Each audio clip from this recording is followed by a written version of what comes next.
Authorities warn the public against deepfake or manipulated images or videos on social media.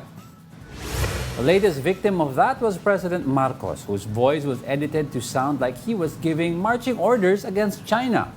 The DICT says there appears to be a pattern of trying to make the fake news persistent.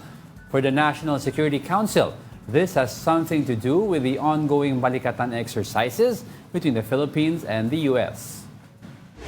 So they think that these Balikatan exercises as a prelude to war, kaya may mga deepfake videos na lumalabas. Lahat po ito seeks to manipulate the information environment. Mga deepfake na yun, very accessible eh. Di ba, last few weeks ago, pinakita kita na may app akong dinownload. Tapos ginawan kita ng greeting from Biden and Trump.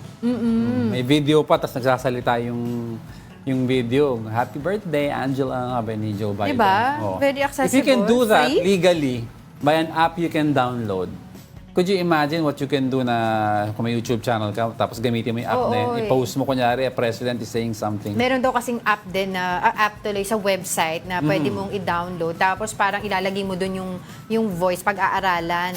Yeah. Tapos kapag napag-aralan, noon pwede mo nang gawin yung mga deepfake na yan. Ang problem din kasi, like yung doon yung nangyari din sa akin, 'di ba? Ang dami na nag-report doon sa Facebook page na yon. Until now, it's still up and running, 'di ba? Active pa rin siya, sumasagot pa rin yung may-ari ng page na yun supposedly doon sa mga nag-i-inquire sa mga comments tungkol doon sa gamot. And yung na product is a supposedly na- legit product. Yun ang problema. Hindi Legit. ko alam, legit ba yun? No, kasi nakikita mo may registry siya. Fake din yun, ano ko? No, I'm just saying, Yung FDA doon, fake din yun. okay. Ang kakala ko kasi, may accusation din kasi ang mga tao na some legit products are using fake endorsers also. Pero Yun yun ang ano ko. nga. So, yun pala, fake din pala. Fake din yun. Tapos, di ba, parang Nakalagay fake hanggang daw ngayon, ang FDA. Halatang fake yung FDA nakalagay doon. Tapos, ang tawag dito, kalimutan ko tuloy sasabihin ko eh. Pero yun, kalimutan ko na wala ako sa sasabihin Ako ko. tumatahimik na ako, natatakot ako. Sinabi nung sa DICT na ano nga, na pwede nilang kasuhan.